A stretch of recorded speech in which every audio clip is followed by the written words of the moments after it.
이 세상에는 참으로 다양한 사람들이 살아가고 있습니다. 자기 나름대로의 스타일을 가지고서 자기의 방식대로 세상을 살아갑니다. 그러면 여기서 우리가 한 가지 짚고 넘어가야 할 것이 이렇게 서로 다른 삶의 스타일이 곧 그 사람의 인생이 된다는 거예요. 1953년에 오래전이죠 벌써 미국의 예일 대학교에서 인생의 목표가 무엇입니까? 묻는 설문조사를 했습니다. 그 예일 대학생들이니까 얼마나 머리가 좋은 애들입니까? 미국의 석학들만이나 쫙 모아놓은 학교인데 그런데 그 중에 60% 학생들이 단기적인 목표는 있었어요. 또 가까운 근래에 나는 뭘 해야지 하는 목표는 있었는데 인생의 장기적인 목표가 없었다는 거예요. 또 27%는 단기 목표도 없었다는 거예요. 나는 뭘 해야지, 뭐 해서 나는 살아야지. 그런 생각이 아무것도 없이 그냥 공부 잘하니까 학교 들어간 거예요. 10%는 장기적 목표도 있었어요. 단기 목표, 장기 목표 다 갖고 있는데 그런데 그 목표를 이루기 위해 행동을 안 한 거예요. 생각만 하고 있어요. 나는 몇 살 때 뭐 하고 몇 살 때 뭐 하고 생각은 다 해놓는데 그걸 하려면 지금 차근차근 준비를 해나가야 될 거 아니에요. 근데 그 준비는 아무것도 안 하고 생각만 하고 살았다는 거예요. 단지 3%만이 자신의 목표를 분명하게 설정해놓고 나는 이 목표를 이루어야지. 그리고 그 목표를 향해서 돌진했다는 겁니다. 30년이 흘렀습니다. 1983년에 그 당시 설문조사를 했던 그 대학생들을 추적을 했어요. 예일 대학교에서 다시. 참 미국은 그런 거 잘해요. 몇십 년 지나서도 그냥 설문조사하고. 그걸 다시 역추적을 해가지고 다 찾아내서 조사를 했더니 그 당시 놀라운 사실은 그 3% 인생의 단기, 장기 목표를 세워놓고 그 목표를 향해서 끊임없이 달려가고 매진했던 그 3%가 미국을 끌어가고 있었다는 거예요. 나머지 97%는 다 그냥 부지부지. 예일 대학을 나왔어도 그렇게 돼요. 제대로 된 인생의 목표가 없다면 그날그날을 사는 것, 이렇게 그냥 하루하루를 소비하며 사는 것, 그런 사람은 실패하는 것이 자명한 일입니다. 오늘 본문의 말씀은 출애굽한 이스라엘이 가나안을 향해 걸어가는 광야의 노정입니다. 광야에서 하루하루 무슨 일을 하는지, 어디를 가는지, 무엇을 하는지, 또 어느 곳을 향해 가는지 그 모든 과정을 기록한 기록이에요. 이 말씀을 통해서 오늘 우리는 이 세상을 우리가 어떻게 살아가야 할 것인가에 대해서 배우고자 합니다. 오늘 본문을 통해서 우리가 어떤 삶의 스타일로 이 세상을 사느냐가 나의 인생이 된다는 사실을 깨달아야 할 것입니다. 세상을 살아갈 때 가장 중요한 것은 우리가 얼마나 돈이 많으냐가 아니에요. 우리가 얼마나 지식이 많으냐, 얼마나 권력이 있느냐도 아닙니다. 우리가 어떤 스타일로 사느냐가 우리의 인생을 바꿔놓을 만큼 중요하다는 사실입니다. 그렇다면 여러분은 과거, 지금까지 어떤 스타일로 이 세상을 살아오셨습니까? 자유분방하게 세상을 살아왔습니까? 아니면 목표를 세우고 살았습니까? 그 결말은 사뭇 다를 것입니다. 오늘날 이 세상에는 목표를 세우지 않고 그냥 제멋대로 살아가는 사람이 있습니다. 그런가 하면 삶의 목표는 정했지만 잘못된 목표를 정해놓고 거기를 향해서 달려가는 사람도 있습니다. 이런 사람들은 인생을 실패하기로 작정한 사람들입니다. 왜냐하면 표적 없는 화살을 쏴보세요. 표적이 없는데 이 화살이 어떻게 되겠어요? 엉뚱한 허공 헤매다가 떨어지는 거거든요. 마찬가지로 인생의 목표가 정해지지 않은 사람은 아무리 내가 이걸 해봐야지, 내가 저걸 해봐야지 화살을 쏴봐야 빗나갈 수밖에 없는 겁니다. 그러므로 엘리자베스 펠프스라는 사람은 삶을 지배하는 커다란 힘들이 여러 가지가 있는데 그 중에서 뚜렷한 목적, 뚜렷한 목표를 갖는 것만큼 큰 힘을 갖는 것은 없다라고 말을 했습니다. 여러분이 분명한 인생의 목표를 가졌다면 여러분은 힘을 소유한 사람입니다. 이렇게 인생의 목표를 설정하는 데 따라서 그 사람의 인생이 달라지는 것을 자주 볼 수 있습니다. 그럼 우리는 무엇을 목표로 삼고 살아가야 하는가? 이 세상에는 돈의 목표를 두고 살아가는 사람이 있습니다. 성공의 목표를 두고 살아가는 사람도 있고, 또는 권력의 목표를 두고 살아가는 사람, 쾌락의 목표를 두고 살아가는 사람이 있어요. 거기 목숨을 걸어요. 목숨을. 그런데 그 사람들의 생활을 보면 전부가 다 세상적입니다. 그러나 영원한 천국의 삶의 목표를 두고 살아가는 사람이 있어요. 이런 사람은 몸은 세상에 살고 있지만 마음은 항상 천국에 닿아 있는 사람입니다. 이렇게 천국의 내 인생의 목표, 내 삶의 목표를 두고 사는 사람은 세상에 관심을 두지 않아요. 세상에 살고는 있지만 세상에 속해 있지 않기 때문입니다. 장차 내가 갈 저 천국에 하늘나라에 내 마음을 다 빼앗겨 버렸기 때문에 우리는 이 세상의 돈과 명예와 쾌락과 그런 즐거움에 마음을 뺏기지 않기 때문입니다. 이렇게 몸은 세상에 있어도 마음은 하나님께 가 있는 사람은 세상의 어떤 속에도 현혹되지 않습니다. 왜? 세상은 잠시 잠깐 살다가 떠나버릴 나그네 인생이요 애굽의 삶이기 때문입니다. 그러므로 어디에 목표를 두고 사느냐가 그 사람의 인생이 되기 때문에 오늘 여러분은 목표를 세워야 됩니다. 그것도 바른 목표, 올바른 목표를 세우는 것이 그만큼 중요합니다. 마하트마 간디 그 사람이 그런 말을 남겼어요. 우리가 대영 제국과 싸워서 이길 수 있었던 것은 우리에게 군사가 많았고 무기가 아니라 독립과 해방이라는 분명한 목표를 설정하고 투쟁했기 때문입니다. 여러분이 세상을 이기기 원한다면, 여러분이 세상에서 행복하기를 원한다면, 여러분이 이 세상에서 성공하기를 원한다면 목표를 설정하십시오. 그것도 여러분의 목표가 바른 목표인지, 제대로 된 목표인지, 하나님이 기뻐하는 목표인지, 그리고 한번 되살펴 보십시오. 왜 나는 이 길을 가야 하는가? 왜 나는 예수를 믿어야 하는가? 왜 나는 그 사업을 해야만 하는가? 왜 나는 이 직장을 다녀야 되는가? 목표가 인생을 만듭니다. 적어도 여러분이 실패 없는 인생을 살려야 합니다. 내가 왜 살아야 되고 무엇을 하며 살아야 하는지에 대한 삶의 분명한 목표를 바르게 설정해야 할 것입니다. 말씀드렸듯이 오늘날 이 세상에는 목표 없이 사는 사람도 있고 자기 나름의 목표를 정해놓고 되는 대로 사는 사람도 있습니다. 그래서 아까 말한 대로 돈을 추구하고 명예를 추구하고 하겠죠. 그러나 그런 사람들, 세상의 것을 추구하고 세상에 아주 화려한 것들을 추구하는 사람들의 삶을 가만히 들여다보면은 그러나 예수님은 이와는 달랐어요. 예수님은 십자가를 맞이한 그날 밤에 그것을 피하고 싶은 인간의 본성을 꺾으면서 이렇게 기도합니다. 아버지여, 내 원대로 마옵시고 아버지의 원대로 하옵소서. 이 주님의 고백은 오늘날 우리 자신의 인생의 목표를 나 자신이 설정하며 사는 것이 결단코 바람직하지 않다는 사실을 우리에게 분명하게 강조해 줍니다. 여러분들이 인생의 목표를 세워야 합니다. 그러나 그 목표가 자기 나름대로 세우는 목표가 되어서는 안 됩니다. 그 목표가 하나님이 정해주는 목표가 되어야 되고 말씀에 나타난 말씀이 인도하는 목표로 여러분의 삶의 목표를 설정하시기 바랍니다.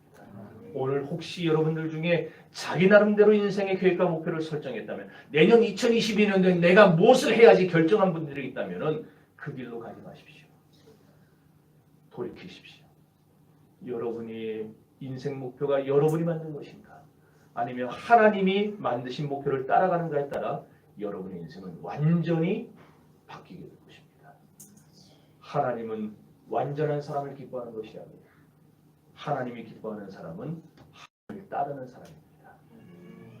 불완전해도 목표가 올바른 성경적인 목표를 가진 사람을 하나님이 기뻐하신다는 말이에요.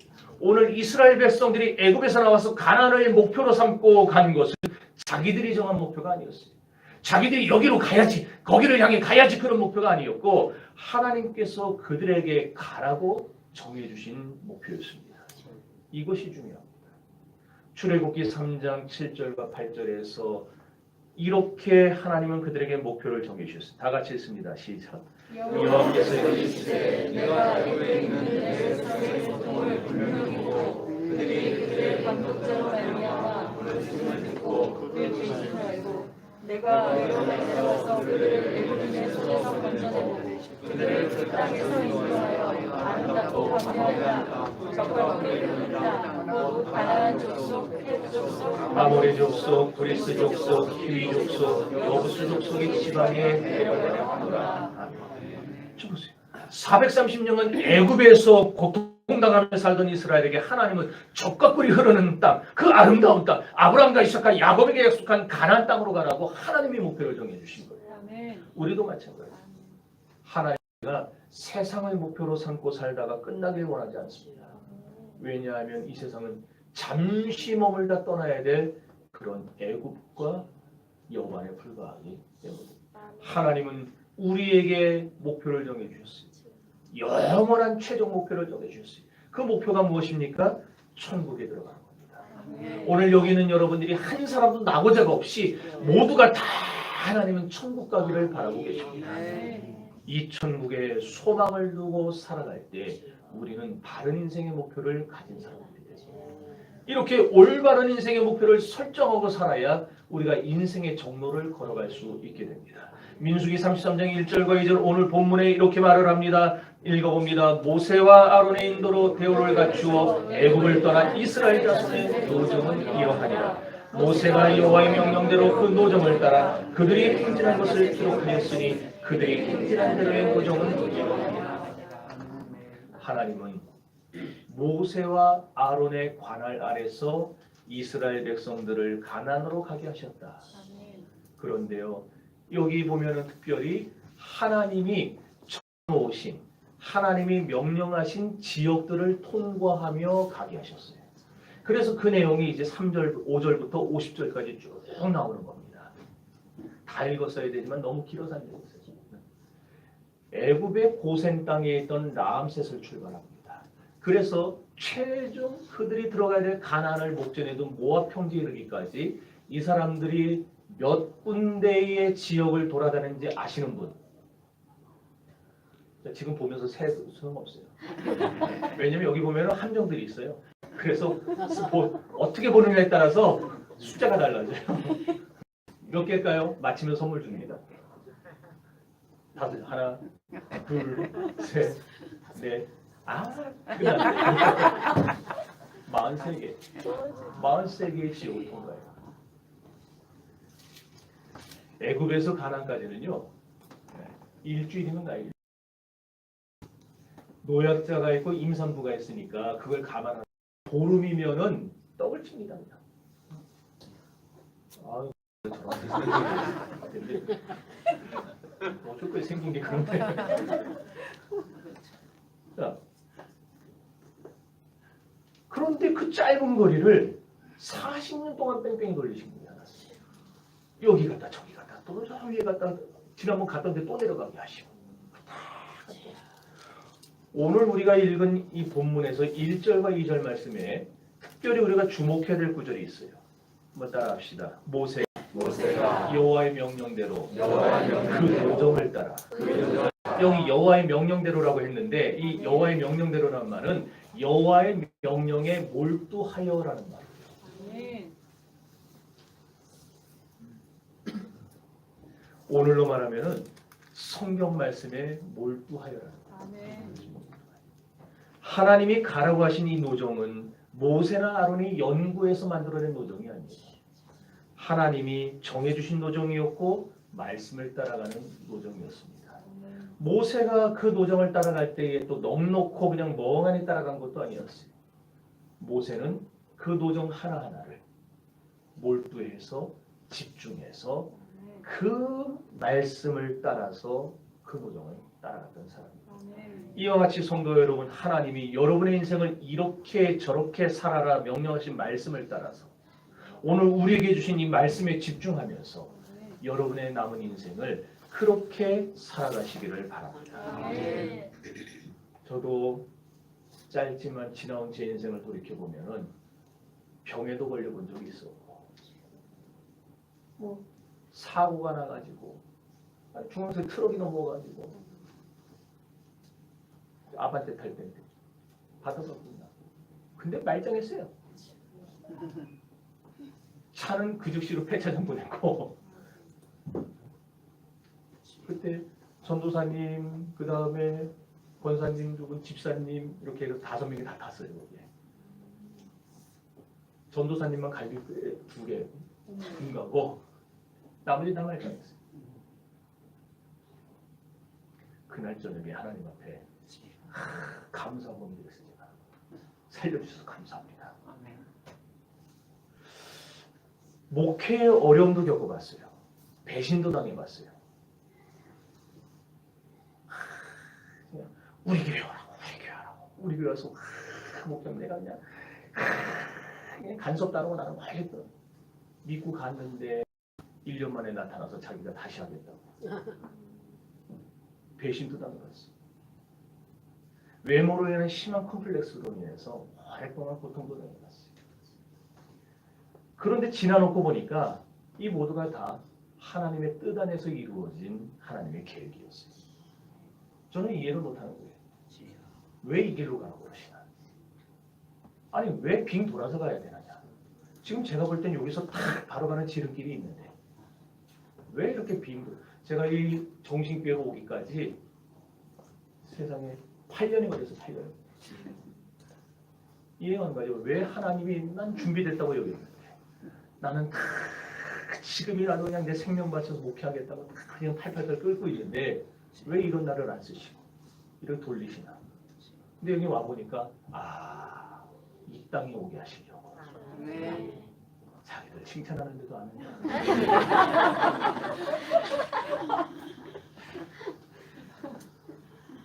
우리가 불행을 감내해야 될 이유가 바로 여기에 있는 겁니다. 여러분이 만약 인생의 불행에 대해서 원망 불평만 하고 있다면 하나님을 온전히 믿고 있는 것이 아닙니다. 수많은 어려움을 당할 수 있어요. 그러나 돌이켜보면 합력하여 선을 이루시는 하나님의 기쁘신 뜻을 발견하게 될 것입니다. 이유 없는 행복 없습니다. 마찬가지로 이유 없는 불행도 없습니다.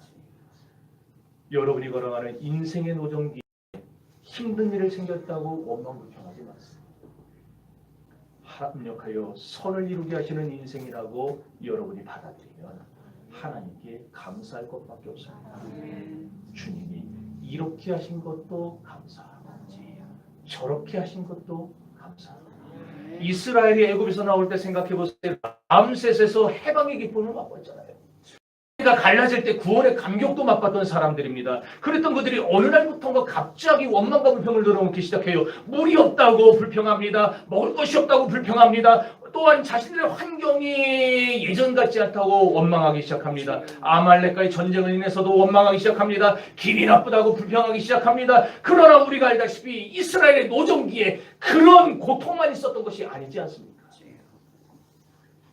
때가 되매 하나님께서 만나와 메추라기를 그들에게 주셨고 때가 되매 생수도 주셨고 때가 되매 전쟁에서 이기게 하시는 임마누엘의 축복도 하나님은 주셨습니다. 인생의 노정이 고달플 수 있어요. 여러분이 살아가는 지금의 노정이 뜻하지 않는 어려움으로 인해서 아플 수 있어요. 그러나 그것이 다가 아니에요. 또 한편으로는 하나님이 여러분의 인생 앞에 감격도 놔두시고 은혜도 놔두시고 축복도 놔두셨음을 아시기를 바랍니다. 이렇게 우리 인생이라는 것은 우리 신앙의 길이라는 것은 어느 한쪽으로만 계속 가는 게 아니에요. 여러분이 지금 어려움을 겪고 있으면 하나님이 되돌릴 날이 올 것입니다. 우리의 신앙이 기쁠 때도 있고 슬플 때도 있고 굶주릴 때도 있고 목마를 때도 있습니다. 광야는 그래서 고달픈 거예요. 이 세상이 그래서 고달픈 하나님을 믿고 우리가 천국에 가고 있다고는 하지만 우리의 삶이 언제나 장밋빛만은 아니기 때문에 괴로움이 따라오고 질병이 따라오고 경제적인 어려움이 따라오고 그러니까 인생이 고달픈 거예요. 왜 보름이면 들어갈 가나안을 두고 40년을 돌리게 하셨는가? 우리가 예수 믿고 구원받은 그 즉시로 하나님이 천국 데려가면 얼마나 좋았겠어요. 가고 싶지 않나 보네.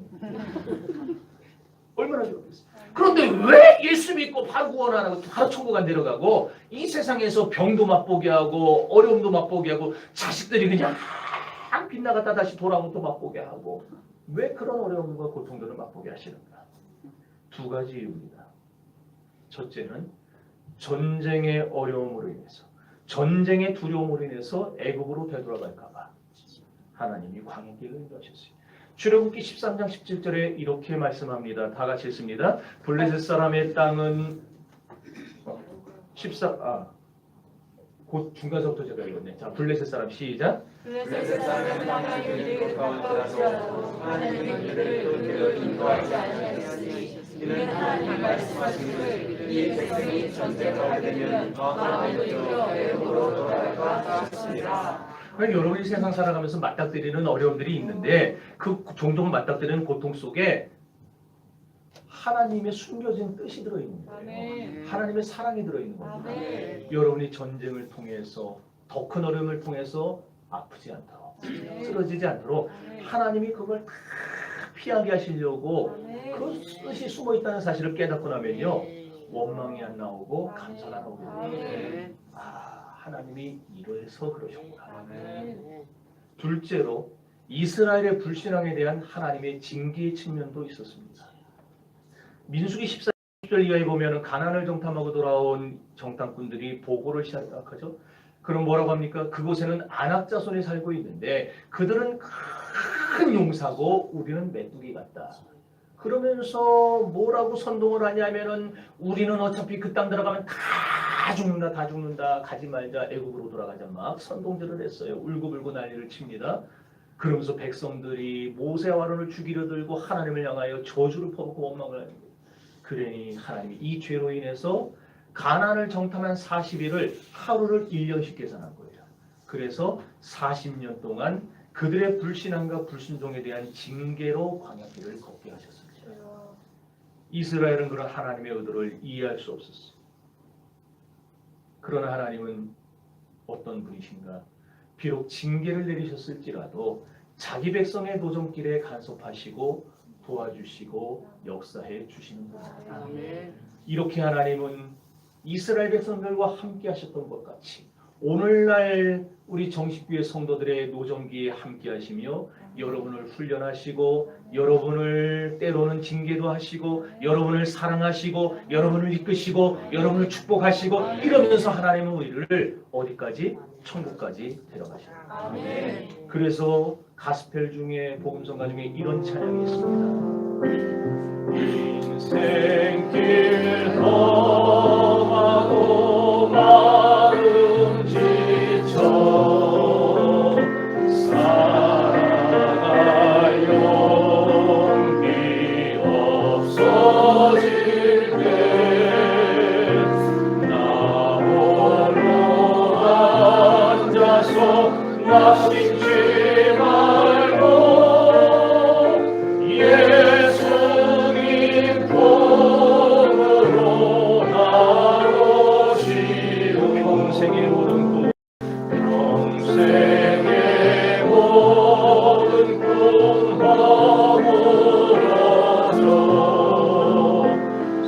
세상의 친구라 떠날 때 어둠에 앉아서 울지만 말고 예수님 품으로 나오시오.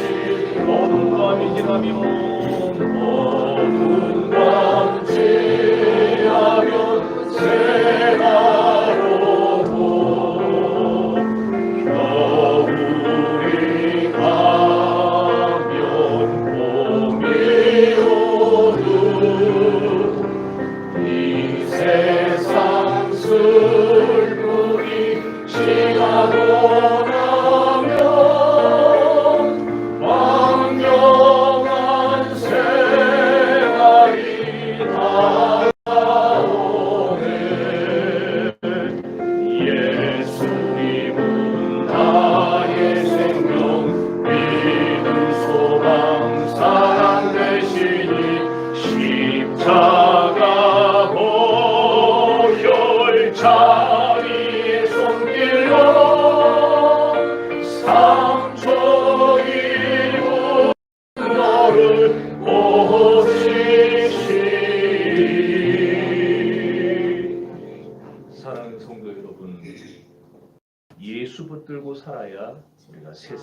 이길 수 있습니다. 자그마치 40년 동안에 43개 이상의 동네를 거치게 하셨어요. 때로는 남으로 내려갔다가 때로는 뜬금없이 북으로 가라 그랬다가 어떨 때는 시내 광야에서 1년이나 머물게 하시다가 40년의 인생길을 가도록 하나님은 섭리하셨습니다. 하나님의 계획은 비록 더딘 것 같아 보입니다. 우리가 볼 때 그런 하나님의 계획은 말도 안 돼 보입니다. 부족한 것 같아 보입니다. 그러나 아니에요.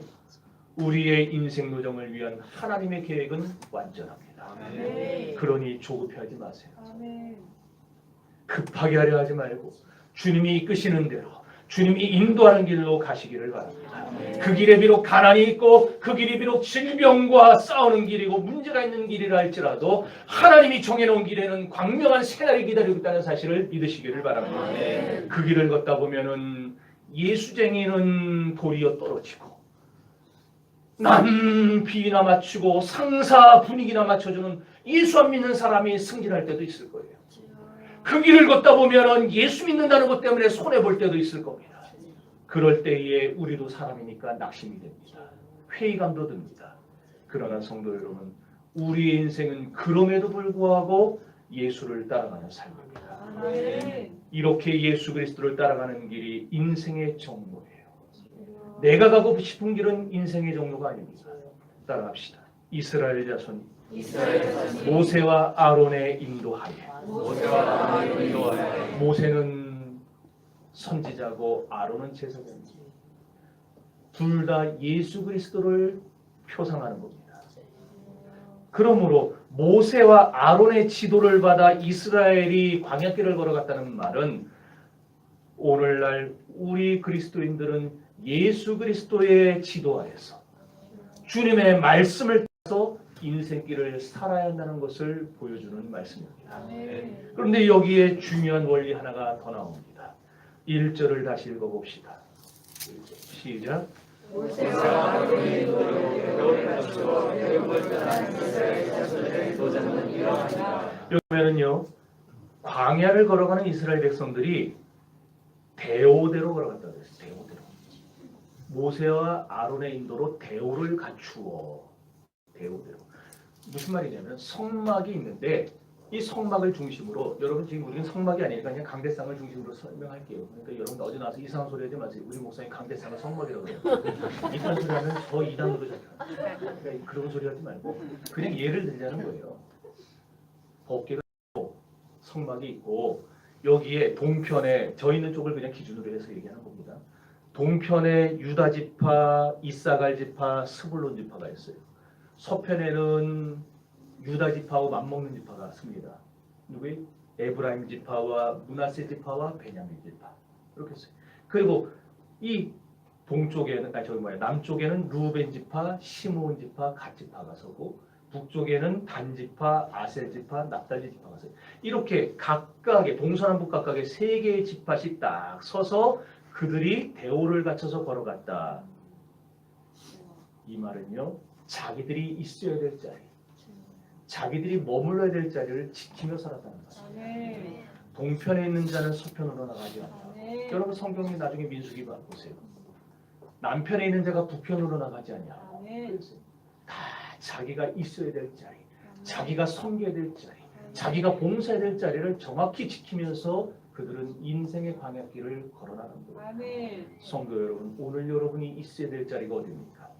여러분이 머물러야 될 자리, 여러분이 지켜야 될 그 자리는 도대체 어디입니까? 그 자리를 지키시기 바랍니다. 여기 대오대로라는 말은 히브리어의 차바라는 말이에요. 차바. 군사용어입니다. 그러니까 군인들이 제식 훈련 할 때 기억하면 돼. 남자들은 오와 열을 맞춰서 그냥 착착착착 걸어가잖아요. 그게 여기 나온 대오대로라는 말이에요. 여러분, 신앙생활은 군대 생활과 같은 겁니다. 군대도 안 갔다 오신 분이 왜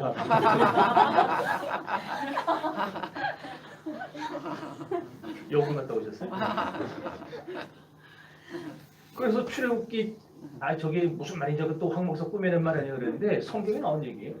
출애굽기 7장 4절에 보면은 지금 찾지 말고 나중에 보세요. 광야의 노정길을 걸어가는 이스라엘 백성들을 가리켜서 하나님이 뭐라 불렀느냐? 나의 군대라 불렀어요. 그러니까 신앙생활은 군대 생활이에요. 군대 생활. 아멘. 그러니까 찬양단 이게 다 군대에 다 자유가 제한되어 있어요. 군대 가가 제멋대로 할 거면 그게 무슨 군대입니까? 당나라 군대지. 하기 싫다고 안 하고 하고 싶다고 할 수 있는 게 아니에요. 군대가. 내가 하기 싫어도 하고 싶어도 못 하는 거예요. 명령에 따라서 하는 거예요. 아멘. 신앙생활도 제멋대로 하는 게 아니에요. 대오가 있어야 돼요. 아멘. 찬양단, 교사, 당회, 재직, 청년부, 중고등부, 뭐 그다음에 주일학교, 남녀전도회, 우리 교회에 속한 수많은 그런 기관들, 부서들 다 내가 속해 있어야 될 대오가 있는 거예요. 아멘. 내가 가고 싶다고 절로 가고 일적으로 가고 그냥 하는 게 아니고 그 자리에 있는 것이 나하고 맞지 않을 때가 있습니다. 그 자리에 있는 것이 마음에 안 들 때도 있어요. 하기 싫을 수. 그럴 때 우리가 하나님께 부름받은 군사라는 것을 기억하셔야 됩니다. 나는 군사지. 군사는 군사로 모집한 자를 위해서 사는 거지. 아멘. 나는 내 뜻을 따라 사는 게 아니라 내 뜻을 꺾고 주님의 뜻을 따라 살아야 되는 사람이지. 아멘. 그걸 기억할 수 있기를 바라요. 아멘. 또 군대는 행군할 때에 제속도를 지키고 행군합니다. 그렇잖아요. 우리처럼 어디 야유회 가서 그냥 놀다 보면 저기 떨어지고 이러는 거 아니에요. 그냥 착착착착 그냥 자기 속도를 지키면서 나가라고. 아멘. 마찬가지로 교회도 교회 생활하고 봉사 생활하는 데는 속도를 잘 지켜야 돼요. 아멘. 시간 잘 지켜야 돼요. 아멘. 몇 시에 모이자. 그러면 칼같이 착 모여야지. 아멘. 상당히 큰 뭐가 쌓인 게 있나 보네.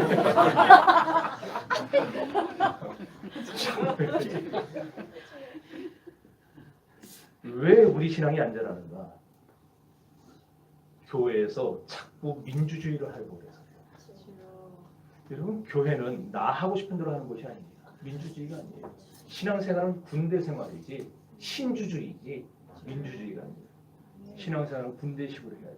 아멘. 벌써 이렇게 말하면 싫어하는 분이 분명히 있어요. 내가 알아요. 표정을 보면 알아요. 있어요. 특히나 젊은 세대는 요즘에 민지 세대들. 이렇게 얘기하면은 벌써 다 아무리 목사라도 꼰대라고 반발심이 생겨요. 알아요, 저도. 그런데 왜 하느냐?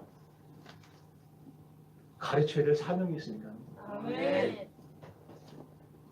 에스겔 3장에 하나님이 그렇게 말씀하셨어요. 전해야 될 사명이 있는 자가 전하지 않고 입을 다물면 듣지 못해서 잘못된 길로 가는 사람들이 받아야 할 형벌들을 나에게 물으신다고 하셨어요. 제가 여러분에게 자꾸 이렇게 하세요, 저렇게 하세요, 신앙생활 이렇게 하세요, 뭐 하세요 이렇게 가르치는 거 듣기 싫을 수가 알아요. 저도.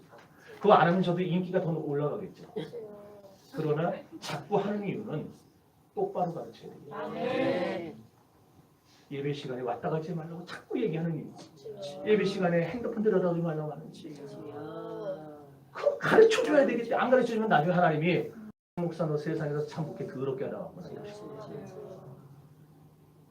그래서 가르치는 거예요. 아멘. 성도 여러분, 우리 교회는 앞으로 대오를 지킬 수 있기를 바랍니다. 아멘. 때론 그 길이 느려 보이고 마음에 안 들 수 있지만 그 길을 걸어가는 것이 복된 길이고 형통의 길입니다. 신앙생활을 하나님이 기뻐하는 대로 하시길 원합니까?